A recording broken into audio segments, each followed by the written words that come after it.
Hello guys, my name is professor Mayur Ritankar और आप देख रहे हैं मेरा channel Mayur sir physics and mechanical engineering. जैसे कि आप जानते होंगे पिछले कुछ 7-8 लेक्चर से हमने चैप्टर नंबर 2 स्टार्ट किया था और चैप्टर नंबर 2 का नाम था that is mechanical properties of fluid. तो मैकेनिकल प्रॉपर्टीज ऑफ फ्लूइड में बेसिकली आपने देखा होगा इसमें जो है वो 2 चैप्टर थे। That is mechanical properties of fluid में 2 चैप्टर थे। पहला चैप्टर जो था दैट इज फ्लूइड मैकेनिक्स, ठीक है। तो फ्लूइड मैकेनिक्स के ऊपर मैंने कम से कम 4 लेक्चर बनाए थे। अगर किसी ने नहीं देखे होंगे तो डिस्क्रिप्शन बॉक्स के अंदर उसका लिंक है। ये फ्लूइड मैकेनिक्स पढ़ना बड़ा इंपॉर्टेंट है, तो वो जाके देख लीजिए। बाद में हमने चैप्टर नंबर 2, इसी यूनिट नंबर 2 का चैप्टर नंबर 2 स्टार्ट किया था, दैट इज सरफेस टेंशन।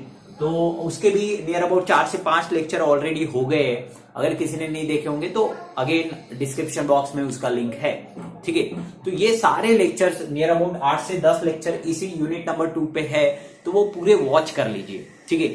और एक चीज मैं तुमको बताना चाहूंगा, अगर आपको थ्योरी नोट्स की अगर जरूरत पड़ती है तो मेरा जो व्हाट्सएप का ग्रुप है उसका भी लिंक आपको इसी डिस्क्रिप्शन बॉक्स के अंदर मिल जाएगा। वहां ज्वाइन कर लीजिए, आपको थ्योरी का भी नोट्स मिल जाएगा, ठीक है। तो आज का जो टॉपिक है उस पर हम चलते हैं कि आज का टॉपिक क्या है। आज का टॉपिक है shape of liquid drop on a solid surface, ठीक है। तो shape of liquid drop on a solid surface. तो जो वीडियो है वो इसको टिल द एंड देखना ना भूलिए और चैनल को लाइक और सब्सक्राइब जरूर कर दीजिए। तो चलो तो बच्चों शुरू करते हैं आज का वीडियो। देखिए टॉपिक क्या है, shape of liquid drop on a solid surface. मतलब अगर मैं अगर सॉलिड सरफेस लेता हूं तो उसके ऊपर जब मैं लिक्विड ड्रॉप डालूंगा तो उसका क्या शेप आएगा, इसके बारे में हम लोग थोड़ा सा आज डिस्कस करने वाले हैं, ठीक है। तो क्वेश्चन किस तरीके से पूछा जाता है ये टॉपिक के ऊपर, मैं उसके बारे में थोड़ा सा मैं आपको समझा देता हूं कि किस तरीके से क्वेश्चन इस टॉपिक के ऊपर पूछा जाता है, ठीक है। क्वेश्चन पूछता है explain why the angle of contact is acute for a water and glass pair and why obtuse for a mercury and glass pair. कि आपको ये बताना है कि एंगल ऑफ कांटेक्ट क्यों एक्यूट है वाटर और ग्लास के लिए और एंगल ऑफ कांटेक्ट क्यों ऑब्ट्यूस एंगल है फॉर ग्लास एंड मर्क्यूरी के लिए। तो अगर यही टॉपिक पूछना अगर एग्जाम में है तो कुछ इस तरीके का इसका क्वेश्चन पूछ सकते हैं, ठीक है। तो शुरू करते हैं इसका आंसर, किस तरीके से आपको इसको बनाना है। तो आपको कुछ नहीं, एक सॉलिड लेना है और सॉलिड और एक लेना है आपको लिक्विड, ठीक है। तो मैं एक काम करता हूं, हाँ तो शुरू करते हैं। हमारा जो इसका आंसर है, ठीक है। अब इसमें क्या करना है, आपको एक सॉलिड सरफेस लेना है। देखिए मैं यहाँ पे एक सॉलिड सरफेस ले रहा हूं, कुछ इस तरीके का मैंने suppose to be solid surface लिया, ठीक है। ये हो गया मेरा सॉलिड सरफेस, ठीक है। अब ये हो गया दैट इज सॉलिड, ठीक है। अब ये क्या है, सॉलिड क्या है, मैंने ग्लास लिया है, ठीक है, ग्लास लिया है। अब इसके ऊपर क्या डालूंगा, मैं एक लिक्विड ड्रॉप डालूंगा। कुछ इस तरीके से मैंने क्या डाल दिया इसके ऊपर, लिक्विड ड्रॉप, ठीक है। दिस इज व्हाट, लिक्विड, ठीक है। ये अपना क्या है, लिक्विड है, ठीक है। अब आपको क्या करना है, यहाँ पे जो आप अगर समझ रहे होंगे तो ये सॉलिड के ऊपर आपने एक ड्रॉप डाल दिया है, ठीक है। लेकिन यहाँ पे जो है वो 3 तरीके का इंटरफेस क्रिएट हो रहा है। What do you mean by interface, there is a 3 different types of a medium are created, ठीक है। 3 डिफरेंट मीडियम जो है वो कॉन्टेक्ट में आने वाला है, ठीक है। जैसे सॉलिड लिक्विड आया हुआ है, ठीक है, सॉलिड एयर आया हुआ है, लिक्विड एयर आया हुआ है, ठीक है। तो इस 3 तरीके के यहाँ पे क्या बनेंगे, कॉन्टैक्ट बनेंगे। तो यहाँ पे 3 तरीके के से जैसे कॉन्टैक्ट बनेंगे वहीं पे क्या होगा, क्या क्रिएट होगा, सरफेस टेंशन क्रिएट होगा। 3 इंटरफेस पे 3 सरफेस टेंशन, ठीक है। सो सबसे पहला जो सरफेस टेंशन आपको अगर दिख रहा है तो वो दिख रहा है आपके सॉलिड और लिक्विड के बीच में, ठीक है। दिस इज T1, ठीक है। अब T1 क्या है, T1 is an surface tension between solid and liquid, solid और लिक्विड के बीच का है, ठीक है। अब यहीं से अगर मैं ये साइड चलता हूं तो ये साइड कौन आ रहा है, देखिए थोड़ा सा सॉलिड और एयर के बीच में हो रहा है, ठीक है, सॉलिड और air. So this is T2 which is between solid and air, ठीक है। अब T3 जो है वो लिक्विड सरफेस को टेंजेंट निकालने का, दिस इज लिक्विड सरफेस, उसको जो है वो कुछ इस तरीके से आप टेंजेंट निकाल सकते हो। This is T3 and which is between liquid and air, ठीक है। वो किसके बीच में रहेगा, लिक्विड एंड एयर के बीच में। सो व्हाट इज T1, यहाँ पे हम लोग समझ लेते हैं T1 क्या है। T1 is an surface tension between what, solid and liquid, solid और लिक्विड के बीच का है। What is T2, T2 is a surface tension between what? Solid and air. Solid और एयर के बीच का है। T3 का को टेंजेंट निकाला हुआ है लिक्विड सरफेस को, जो कि है surface tension between liquid and air, liquid and air. और हम एंगल ऑफ कांटेक्ट कैसे मेजर करते हैं? सॉलिड और लिक्विड के बीच में कितना एंगल बना है, लिक्विड सरफेस के बीच में कितना एंगल बना है। सो this is solid surface, this is liquid surface, इनके बीच में जो एंगल बना है that is called angle of contact. इसीलिए हम लोग क्या कहते हैं? एंगल ऑफ कांटेक्ट कहते हैं, विच इज थीटा। कितना होता है? थीटा होता है। This is angle of contact. ठीक है, एंगल ऑफ कांटेक्ट हो गया। ठीक है, तो ये हो गया अपना एक बेसिक स्ट्रक्चर। अब इसको अगर आपको सॉल्व करना है तो आपको इसके लिए एफबीडी बनाना पड़ता है। What is FBD? ये थोड़ा सा मैकेनिकल कॉन्सेप्ट है, मैकेनिक्स लगता है इसके अंदर। That is called free body diagram. ठीक है, इसको अगर आपको समझना है तो आपको फ्री बॉडी डायग्राम अगर निकालना पड़ता है। ठीक है, इसका मैं फ्री बॉडी डायग्राम बना रहा हूं। ठीक है, this is FBD, free body diagram. अब देखिए, अब मैं इसमें क्या करने वाला हूं, मैं फोर्सेस निकाल लेता हूं एफबीडी। ठीक है, so suppose this is T1, this is T2 और हमारा ये क्या है? हमारा ये T3। ठीक है, और ये एंगल कितना है आपका? This will be the angle theta. ठीक है, अब एक चीज हमेशा याद रखना, जो हॉरिजॉन्टल या वर्टिकल फोर्सेस होते हैं उनको रिजोल्यूशन करने की जरूरत नहीं होती है। ठीक है, लेकिन जो इंक्लाइन फोर्सेस होते हैं उनको रिजोल्यूशन करना पड़ता है। This is called resolution of forces. ठीक है, तो मैं जो है वो T3 अगर आप देख रहे हो तो सम एंगल के साथ वो इंक्लाइंड है। ठीक है, कुछ एंगल के साथ वो इंक्लाइंड है, तो इसको आपको दो पार्ट में डिवाइड करना पड़ेगा। एक निकलेगा आपका हॉरिजॉन्टल और एक निकलेगा आपका वर्टिकल। ठीक है, आपको बता दूं, जो हॉरिजॉन्टल रहता उसको क्या कंपोनेंट बोलते हैं? जो हॉरिजॉन्टल कंपोनेंट है उसको लिखते टाइम लिखने का ऐसा है T3 cos थीटा। ठीक है, अब इसे cos क्यों लिखा, इसके लिए मैं छोटा सा लॉजिक बताता हूं। एक्चुअली इसके पीछे ट्रिग्नोमेट्री भी लगती है, अगर आपको नहीं पता होगी तो बहुत सारे लेक्चर्स में मैंने ये बताई हुई है। अगर ये एंगल थीटा है तो ये भी एंगल थीटा है, और जिस कंपोनेंट के साथ, हॉरिजॉन्टल कंपोनेंट के साथ अगर एंगल है तो उसको नाम देने का cos। देखिए, जैसे ये थीटा था तो ये थीटा हुआ, तो हॉरिजॉन्टल के साथ थीटा है इसलिए इसको नाम देने का, मेन फोर्स का नाम क्या है? T3, और जिसके साथ एंगल है, हॉरिजॉन्टल के साथ एंगल है, इसलिए इसको cos, और बचा हुआ क्या रहता? T3 sin theta. ठीक है, T3 sin थीटा, बराबर है। सो this is T3 cos theta, this is T3 sin theta. ठीक है, तो ये क्या बन गया आपका? Free body diagram. अब आगे समझते हैं इसको। ठीक है, आगे समझने की कोशिश करता है। ठीक है, अब मुझे बताओ, ये जो लिक्विड है वो इक्विलिब्रियम में है, मतलब जितना फोर्स उसको लेफ्ट हैंड साइड में खींच रहा उतना ही फोर्स उसको राइट हैंड साइड में खींच रहा। अब ये ऊपर तो जा नहीं रहा, मतलब जितना राइट हैंड साइड में है उतना ही लेफ्ट हैंड साइड में, तभी ये लिक्विड ड्रॉप कैसा है? इक्विलिब्रियम में।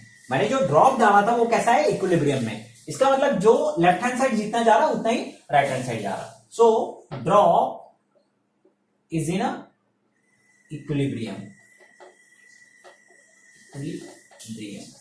ठीक है, ड्रॉप जो है वो इक्विलिब्रियम में। तो मुझे बताओ कौन कौन से फोर्सेस राइट हैंड साइड जा रहे हैं और कौन सा फोर्स लेफ्ट हैंड साइड में जा रहा है। जो राइट और लेफ्ट के ही आपको फोर्सेस लेने हैं, क्योंकि ये जो ड्रॉप है वो ऊपर नहीं जा रहा है, तो आपको वर्टिकल या फिर वर्टिकल चाहे वो अपर डायरेक्शन और डाउनवर्ड वो कंसीडर नहीं करने, आपको खाली हॉरिजॉन्टल फोर्सेस कंसीडर करने हैं। क्यों?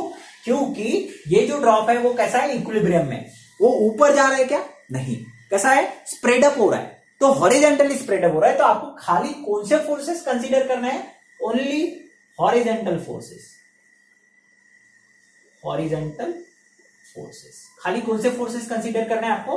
हॉरिजॉन्टल। अब कितने लेफ्ट हैंड साइड में जा रहे हैं, कितने राइट हैंड साइड में जा रहे हैं? ठीक है, मैं राइट हैंड साइड में कितना जा रहा है, कौन कौन जा रहा है वो देख लेता हूं। T1 जा रहा है राइट हैंड साइड में। ठीक है, T1 is in right hand side. T3 कहां जा रहा है? वो भी राइट हैंड साइड में जा रहा है। ये भी राइट हैंड साइड, ये भी राइट हैंड साइड, इसलिए दोनों के बीच में कौन सा साइन देंगे? Positive sign. ठीक है, T1 प्लस T3। और कोई जा रहा है क्या राइट हैंड साइड? नहीं, बचा कौन है? That is left hand side कौन जा रहा? T2। So this will be the T2, बराबर है। अब बात आती है T3 sin थीटा का क्या करूं? उसे नहीं लेना, क्योंकि मैंने पहले बताया था कि कौन से फोर्सेस लेने हैं, खाली हॉरिजॉन्टल फोर्सेस लेने। ठीक है, अब अगर यहां से अगर आप सॉल्व करते हो तो ये क्या हो जाएगा, T3 cos theta is equal to T2 minus T1। ठीक है, T3 cos theta is equal to T2 minus T1। अब what is cos theta, cos theta is equal to क्या हो जाएगा, T2 minus T1 divided by T3। तो ये हो जाएगा आपका मेन फार्मूला। यहां से आप लोग एंगल को समझ सकते हैं कि एंगल ऑफ कांटेक्ट जो है वो कितना होने वाला है, थीटा कितना होने वाला है। ठीक है, इसी फार्मूले से आप लोग क्या निकाल सकते हो, एंगल निकाल सकते हो। ठीक है, अब सबसे पहले समझते हैं, अगर मेरा पेयर जो है वो ग्लास और वाटर का है तो क्या होता है। ठीक है, सो तब जो होता है वो that is called acute angle. ठीक है, एक्यूट एंगल। अब ये ऐसा कब होता है, when the example is of a glass and water. ठीक है, ग्लास और वाटर का अगर एग्जांपल होगा तो। अब ऐसे सिचुएशन में क्या होता है, दैट इज हम लोग पहला पॉइंट समझते हैं एक्यूट एंगल का। ठीक है, ऐसे सिचुएशन में क्या होता है मैं तुमको समझा देता हूं। ठीक है, अब मुझे बताओ एक्यूट एंगल बन रहा है, मतलब एंगल जो है वो लेस देन कितना है, 90 डिग्री। ठीक है, लेस देन 90 डिग्री। तो हम कॉस के पहले एंगल समझ लेते हैं, 0, 90 डिग्री, 180 डिग्री, 270 डिग्री, 360 डिग्री। ठीक है, कितना होता है, cos 0 1 0 -1 0 +1। ठीक है, तो ये आपको तो पता होगा, ये तो ट्रिग्नोमेट्री है, सबको पता होगा। ठीक है, अब अगर मैं पहला केस पकड़ता हूं, T2 is greater than T1। अगर मान के चलते T2 का जो वैल्यू है, ठीक है, if T2 is greater than T1 है, ये वैल्यू इससे बड़ा है। ठीक है, T2 जो फोर्स लग रहा है, जो सरफेस टेंशन लग रहा है वो T1 से बड़ा है। सो बड़ा वैल्यू माने छोटा वैल्यू। ठीक है, ऑफकोर्स आंसर क्या आने वाला है, पॉजिटिव। ठीक है, तो इसका जो रेशियो है, ठीक है, मतलब cos थीटा का जो रेशियो है, ठीक है, क्योंकि ये वैल्यू क्या आने वाली है, पॉजिटिव आने वाली है, नेगेटिव नहीं आएगी। क्यों नहीं आएगी, क्योंकि T2 बड़ा है। बड़े चीज में से छोटा चीज अगर माइनस करोगे तो आंसर क्या आने वाला है, पॉजिटिव आने वाला है। ठीक है, अब मुझे बताओ थीटा का आंसर पॉजिटिव कब आता, कॉस ऑफ थीटा पॉजिटिव कब आता, जब वो 0 और 1। ठीक है, this will be the positive. ठीक है, मतलब अगर आपका एंगल 0 से लेके 90 डिग्री तक होगा तो आपका आंसर क्या रहता है, पॉजिटिव रहता है। ठीक है, आपको समझ में आ रहा है, देखो cos ऑफ 90 इज 0, मतलब 90 से जब नीचे रहता, ठीक है, तब आंसर आपका क्या रहता, पॉजिटिव आंसर रहता। इसका मतलब यहां पे थीटा जो है वो लेस देन 90 डिग्री ही होना चाहिए। ठीक है, लेस देन कितना होना चाहिए, 90 डिग्री, क्योंकि 90 डिग्री पे कितना हो जाता, 0, और अपने को आंसर 0 लाना है क्या, नहीं, पॉजिटिव लाना है। तो पॉजिटिव कब है, जब वो 0 से लेके 90 से नीचे है। सो अगर थीटा अगर 90 से नीचे है तो हम लोग उसको कौन सा एंगल कहते हैं, that is called acute angle. ठीक है, और ये एक्यूट एंगल कब क्रिएट होता है, जब वो ग्लास और वाटर का एग्जांपल हो तो। ठीक है, अब सेकंड चीज लेते हैं, ऑब्ट्यूस एंगल कब बनता है, ये चीज समझ लो। ठीक है, ये चीज बड़ी इंपॉर्टेंट है, इसको समझ लीजिए थोड़ा सा। ठीक है, अब मैं एग्जांपल लेता हूं आपका ग्लास और मर्क्यूरी का। ठीक है, अब देखो मैं ग्लास और मर्क्यूरी का निकालता हूं। ठीक है, सपोज दिस इज ग्लास, ये ग्लास है। अब इसके ऊपर आपने क्या डाल दिया, मर्क्यूरी का ड्रॉप डाल दिया। Suppose this is mercury drop,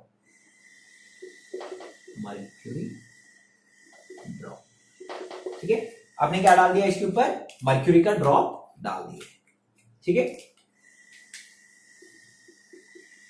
ठीक है, अब यहां पे भी कितने इंटरफेस क्रिएट हो गए, 3 इंटरफेस। दिस इज T1, ठीक है, दिस इज T2, और मुझे बताओ T3 कैसे निकालेंगे। T3 यहां पे T3 जो है वो सॉलिड और लिक्विड सरफेस को टैंजेंट रहना चाहिए, सॉलिड से लेके लिक्विड सरफेस को टैंजेंट, मतलब कुछ इस तरीके से निकलेगा। ठीक है, सो this is of a T3। अब मुझे बताओ एंगल ऑफ कांटेक्ट कौन सा है, angle of contact between the solid and liquid surface, तो this will be the angle of contact. ठीक है, this angle is called angle of contact, that is called theta. ठीक है, तो आप देख रहे होंगे यहाँ पे कुछ इस तरीके से बनेगा। अब यहां पे क्या होता है, यहां पे मैं आपको बता दूं, इसका जस्ट रिवर्स हो जाता है। मतलब जैसे एक्यूट एंगल में T2 बड़ा था, देखो T2 बड़ा होने के कारण ही ये ड्रॉप क्रिएट हुआ है किसका, आपके वाटर और ग्लास का। लेकिन यहां पे जो है वो क्या क्रिएट हुआ है, एक बबल क्रिएट हुआ है, ठीक है, मर्क्यूरी का, ठीक है। अब यहां पे क्यों हुआ है, क्योंकि आपका जो T1 जो है वो बड़ा हो गया है, this will be the greater, it means that T1 is greater than T2, ठीक है। यहाँ पे ये चीज समझनी है, T1 जो है वो बड़ा है, ये वाला जो है ना वो बड़ा होने के कारण ये ड्रॉप में कन्वर्ट हो गया, ठीक है। अब सोचो T1 अगर बड़ा है आपका, अगर T1 बड़ा है, अब बड़े वैल्यू छोटे वैल्यू में से बड़ा अगर माइनस करोगे तो आंसर क्या आने वाला है, नेगेटिव। आंसर क्या आने वाला है, नेगेटिव। अब कॉस ऑफ कितना डिग्री आंसर नेगेटिव होते जाता जब आप मूव करते 90 से 180 के बीच में, ठीक है। मतलब आपका angle should be less than कितना डिग्री होता है, 180 डिग्री, ठीक है। Angle should be less than कितना डिग्री होता है, 180 डिग्री। तो इसी एंगल को हम लोग कौन सा एंगल कहते हैं, that is called obtuse angle. कौन सा एंगल कहते हैं, ऑब्ट्यूस एंगल, जब वो 0 to 90 के बीच में होता है, ठीक है। 90 नहीं होना चाहिए, 90 से बड़ा लेकिन किससे छोटा, 180 डिग्री से छोटा, ठीक है। तब आपका कौन सा एंगल क्रिएट होता है, ऑब्ट्यूस एंगल क्रिएट होता है, ऑब्ट्यूस एंगल, ठीक है। अब बात आती है जब 0 होगा तब क्या होगा, ठीक है, उसकी कंडीशन कैसे बनेगी, ठीक है। अब बात करता हूं मैं कब ऐसा होता है, ठीक है। तो अगर आपका T2 minus T1 is equal to अगर T3 हो गया, इस चीज को थोड़ा सा समझ लीजिए, ठीक है। T2 minus T1 is equal to T3। अब देखो अगर इनका अगर रेशो आप समझ रहे हो, T2 माइनस T1 इनका वैल्यू, इन दोनों को माइनस करके जो वैल्यू आएगा वो T3 के वैल्यू के इक्वल रहेगा, मतलब दोनों का वैल्यू क्या है, इक्वल है, मतलब सेम रेशो। अगर यहां 10 है तो यहां भी 10 है, तो कॉस का आंसर क्या आएगा, कॉस का आंसर आएगा 1। अब मुझे बताओ कॉस का आंसर 1 कब आता है, कॉस ऑफ कितना डिग्री 1 आता है, कॉस ऑफ 0 डिग्री 1 आता है, ठीक है। सो थीटा कितना डिग्री रहेगा, 0 डिग्री रहेगा, ठीक है। कितना डिग्री रहेगा, 0 डिग्री रहेगा। तो ये हुआ आपका, दैट इज केस नंबर 3। अब केस नंबर 4 समझते हैं, ठीक है। अब केस नंबर 4 में क्या हो रहा है, देखिए आपका जो T2 माइनस T1 है वो ग्रेटर समझते हैं, T2 माइनस T1 जो है वो बड़ा है T3 से, मतलब आपका जो न्यूमरेटर है वो बड़ा है, डिनोमिनेटर छोटा है, ठीक है। Cos of this is positive, ठीक है, बड़ा है, और दिस वैल्यू इज बिगर, ये वैल्यू आपकी कैसी है, बिगर है, ठीक है, और ये वैल्यू आपकी कैसी है, स्मॉलर है। यहां समझते थोड़ा सा, ठीक है। हाँ, मैं क्या बोल रहा हूं, कॉस ऑफ, क्या बोल रहा हूं मैं, ये जो वैल्यू है T2 माइनस T1 इनका जो माइनस करके जब आंसर आने वाला है न्यूमरेटर में, ये न्यूमरेटर बिगर रहने वाला है, ठीक है, और डिनोमिनेटर जो है वो स्मॉलर रहने वाला है, ठीक है। अब न्यूमरेटर अगर बड़ा है और डिनोमिनेटर अगर छोटा है तो आपका जो आंसर है वो 100% कितना रहेगा, ग्रेटर देन 1 रहेगा, ठीक है। एंगल कितना रहेगा, ग्रेटर देन 1 रहेगा। तो आप इस चीज को समझ सकते हो, जब भी आपका आंसर अगर ग्रेटर देन 1 कब होता है, जब आपका थीटा जो होता है वो कितना डिग्री होता है, 360 डिग्री। आपका थीटा कितना होता है,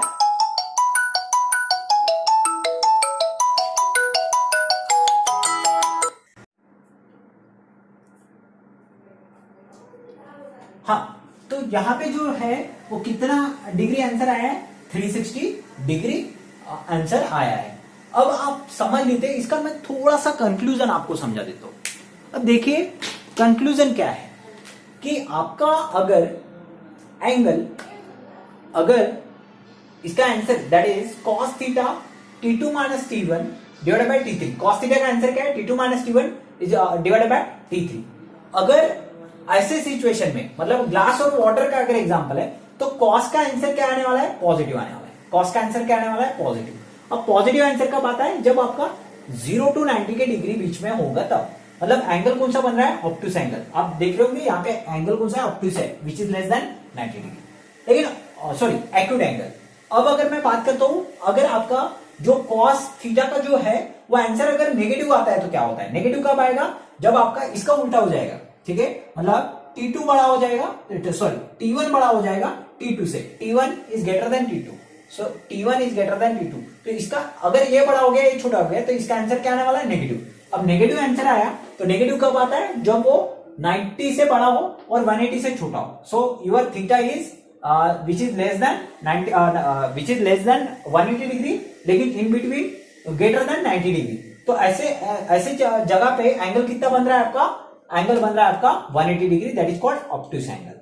लेकिन अगर इनका रेशो, देखो ये फार्मूले पे सब कुछ डिपेंड है, अगर इनका रेशो सेम हो जाता है, ये भी वैल्यू उतनी है, ये भी वैल्यू उतनी है, तो इसका आंसर, रेशो का आंसर क्या आएगा, 1 आएगा। और 1 आंसर कब आता है, जब थीटा कितना डिग्री होता है, 0 डिग्री होता है। ठीक है, अब बात आती है आपके, दैट इज अगर आपका T2 माइनस T1 इनका डिफरेंस अगर T3 से बड़ा है, T2 माइनस T1 का डिफरेंस T3 से अगर बड़ा है तो क्या हो जाता है, तो cos थीटा जो है वो cos थीटा का क्या हो जाता है, numerator is bigger, denominator is smaller, तो बिगर बाय स्मॉलर इज अगेन बिगर, तो आपका जो cos थीटा का जो आंसर आने वाला है वो ग्रेटर देन 1 आने वाला है। और cos थीटा का आंसर अगर ग्रेटर देन 1 आए तो वो कितना रहेगा, दैट इज कितना डिग्री रहेगा, 360 डिग्री। अब मुझे बताओ 360 डिग्री का मतलब क्या होता है, मतलब 360 डिग्री मतलब पूरा एंगल।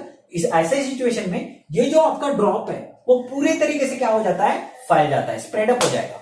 ठीक है, यहाँ पे एंगल लेस देन 90 डिग्री, यहाँ पे angle greater than 90 degree, so this is called acute angle, this is called obtuse angle. अगर रेशियो सेम है तो आपका एंगल कितना, 0। ठीक है, और अगर आपका न्यूमरेटर अगर ग्रेटर हो गया, डिनोमिनेटर अगर छोटा हो गया, ठीक है, तो जो कॉस का वैल्यू है वो ग्रेटर देन 1 है, और थीटा कितना, 360 डिग्री। ऐसे सिचुएशन में ये इक्विलिब्रियम मेंटेन नहीं कर पाता, मतलब ये अगर सॉलिड सरफेस है तो वो पूरी तरीके से स्प्रेड अप हो जाएगा, ये जो लिक्विड है वो पूरी तरीके से इस कंडीशन में क्या हो जाएगा, स्प्रेड अप हो जाएगा। ठीक है, तो आपको यहां तक समझ में आ गया होगा, तो ये जो है वो सब कुछ क्या कर लो, नोट डाउन कर लो। ठीक है, इसके आगे मैं आपको ये समझाने वाला हूं कि क्यों ये ऐसा होता है, what are the factors which is affecting the angle of contact. ठीक है, ये एंगल ऑफ कॉन्टैक्ट क्यों यहाँ 90 बन रहा है, क्यों 180 बन रहा है, 0 क्यों है, या फिर 360 क्यों है। ठीक है, तो ये सब कुछ नोट डाउन कर लो।